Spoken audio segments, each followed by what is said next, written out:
name's Phoebe Bentham, also known as Phoebe Wiggly Air. I'm a producer and recording engineer, mixing engineer here at South Lane Studios. One of the first records that really grabbed me from a recording perspective, not just a songwriting perspective. It's a bit cliche, but I think it's probably Dark Side of the Moon by Pink Floyd. That album is incredibly produced. Everything sounds so full and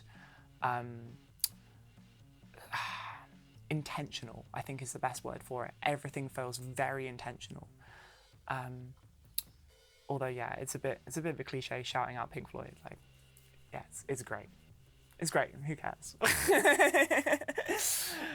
trying to think of one of my favorite sounding records now. That's a much more interesting question, I think. Hold on. This is my, I call it a hi-fi pod. It's like an iPod, but it sounds way better. Maybe Haku Yamazaki. That's a really interestingly produced album. Like post-Japanese jazz funk, pre-city pop, in this really interesting era. I'm a bit obsessed with this specific era of Japanese music. Everything is very crunchy and tonal and expressive and emotive. Haku Yamazaki specifically, what is that album called? The album Ningen is beautiful. You've got all of those like late 70s synths, you've got some beautifully recorded strings, you've got guitars, you've got drums, it's all a cacophony and beautiful harmony. I love it. Yeah, that's a great answer. I listen to so much ambient music. Like the Pharoah Sanders Floating Points album, that is, come on, sublime, absolutely sublime. Should probably shout out some hardcore. I do listen to a lot of hardcore. Death Goals? You know what? Yeah, that's really new, and they're my mates, so I'm gonna shout them out. The Death Goals album, A Garden of Dead Flowers. It's really good, really good and cool. I was always in bands when I was like 16, 17, and would often like record some crappy demos and stuff. So I was very aware of audio engineering. And after I dropped out of uni, I started picking up some work as a theatre technician, specifically at the Fringe. And I was getting more and more into the microphones and the mixer. So I ended up Googling audio recording school brackets London, because I knew there wasn't another one in Brighton. And like after having a bit of a look, there was this place that came up that looked fantastic. I was completely sold on the website. I was like, this is great. It's exactly what I wanted. And then I scrolled down a little bit further and it said London, Ontario. And I was in a bit of a weird point in my life where I needed a big change. So I just was like, fuck it, I was just gonna move out to Canada. It's a big deal in Canada, I think. I would say no one I've ever talked to over here has heard of the school, but I'm definitely biased, but I think it's the best audio school out there, and the teachers are great, and the students are great, and I love them. So I stayed out there for a year, and then I was a teacher's assistant at the same school. So, or they call them audio interns, but it's basically teaching assistants work. So the lecturers would run the lectures, and then me and a couple of my colleagues would run the labs. So I'd be kind of facilitating all of these students experimenting and doing the cool techniques that they were just taught that day. It's really funny. Like I learned so much more in that second year than I did in my first year, being able to like experiment with the students and like try some like point out some different flaws or like some nuances they hadn't really like thought about. Yeah, it was great. It was a great start to the career, I think, for me. And then I moved back here, which is my hometown, so couldn't leave. Started up at Brighton Electric. I don't think South Lanes was actually around at that time. I love this place. Hope you don't mind me shilling for my old school. Out in Canada, eh? microphones. So we got some RE20s, we got an R320, 7B, and my personal favorite dynamic microphone, MD441. I love this thing. It's a hypercard. Sounds kind of similar, but not really to this 421. I love this thing on snares. I love this thing on guitar amps. I know a lot of people will tend to use like an SM57 on a guitar microphone, on a guitar amp, as well as like something like a 121, like a Royer. This is my 57. I adore the sound of this microphone. So yeah, as I say, snare, guitar amps.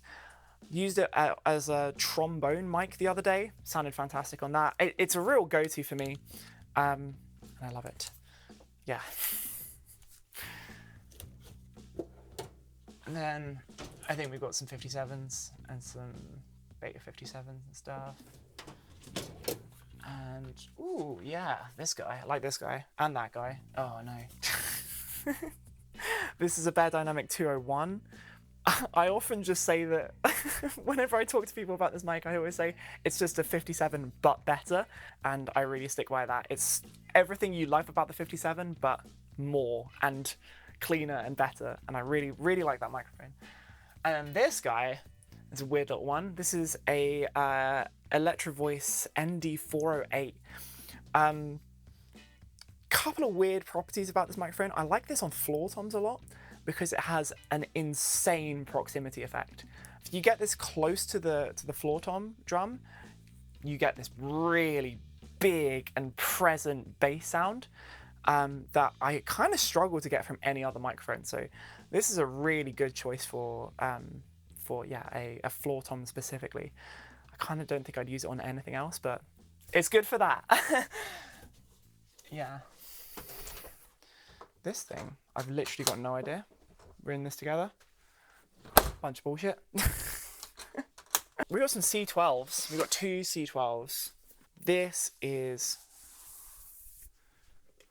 my favorite vocal microphone. I love it so much, and it sounds great on vocals. This one sounds pretty good too. As I say, it's a modded version of this. It lacks the sparkle, I'm going to be honest. Percy Bear C12. Same capsule, different internals. Also still has a valve in it though. And we tried it out, and like, as I say, this is one of my favorite mics. I know exactly what it sounds like. And I was just like, it's cool, but it doesn't sound anything like a C12.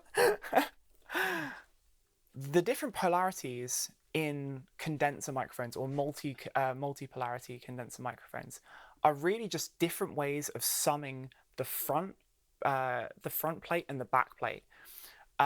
So omnidirectional is just one of the plates essentially, and then all the way to figure eight, which is both of the plates, and then cardioid being one of the plates with a null of the other plates. So this is just different ways of selecting those two things. So you can have like subcardioid, which is like mostly in one direction but getting some in the back. I don't tend to use subcardioid a lot, and like unless you want like a specific type of room microphone.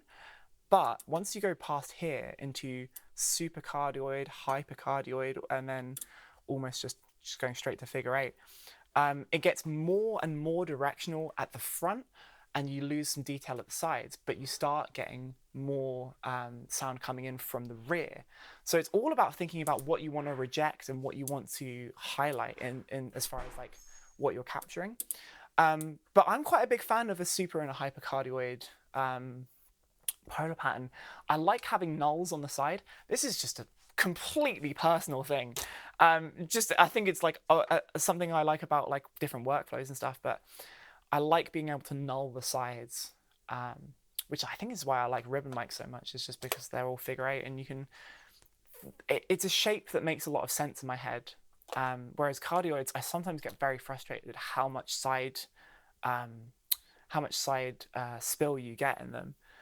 It makes much more sense to me that you'd have back spill rather than side spill. So yeah, I tend to go higher on this end a lot.